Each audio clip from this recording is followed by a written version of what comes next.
For over 2 decades, Vladimir Putin built a political system in Russia on a simple promise: stability in exchange for political passivity. After the chaos of the 1990s, Putin offered order, economic growth, and national pride, funded by Russia's energy wealth. Pensions and salaries were paid on time, a new middle class emerged, and consumer culture flourished in cities. In return, citizens were expected to stay out of politics, opposition was marginalized, and media brought under state control. The message was clear: enjoy prosperity, but don't challenge the state. This trade-off allowed Putin to consolidate power, balancing elite interests and ensuring loyalty. Stability meant a better life for the public and continued wealth for the elites, so long as they remained loyal. For years, this equilibrium defined the Putin era, creating a centralized state that appeared unshakable. But beneath the surface, this stability was always conditional and fragile. Putin's social contract fused nationalism with controlled prosperity.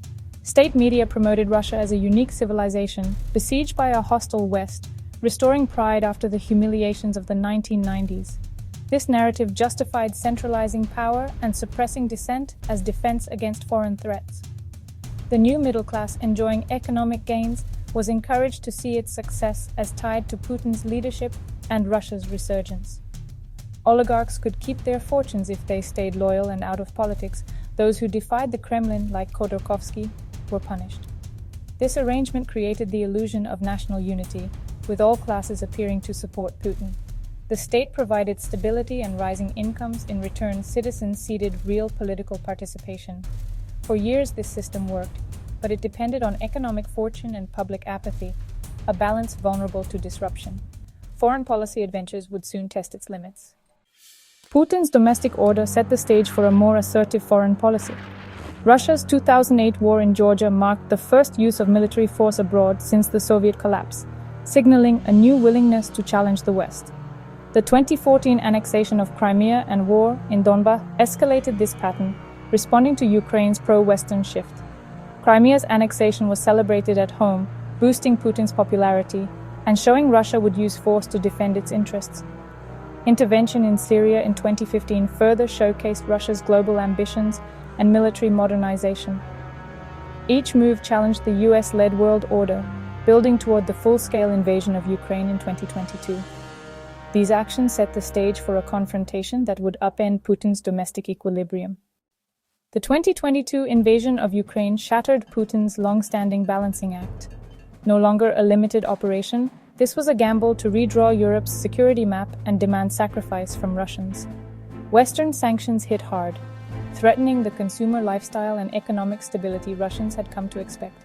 The Kremlin's narrative shifted from prosperity to a besieged fortress, demanding endurance and patriotism. Hundreds of thousands, especially young professionals, fled the country, hollowing out the middle class. The state now demanded active support for the war, militarizing society and making the conflict central to public life. The old contract of passivity for stability was gone, replaced by a new, uncertain reality. The costs of war, economic, social, and human, became impossible to ignore. Putin's system was fundamentally altered, with stability sacrificed for war. The war in Ukraine has brought both gains and losses for Russians, reshaping daily life. Military spending created new jobs and higher wages for some, especially in poorer regions, tying livelihoods to the war's continuation.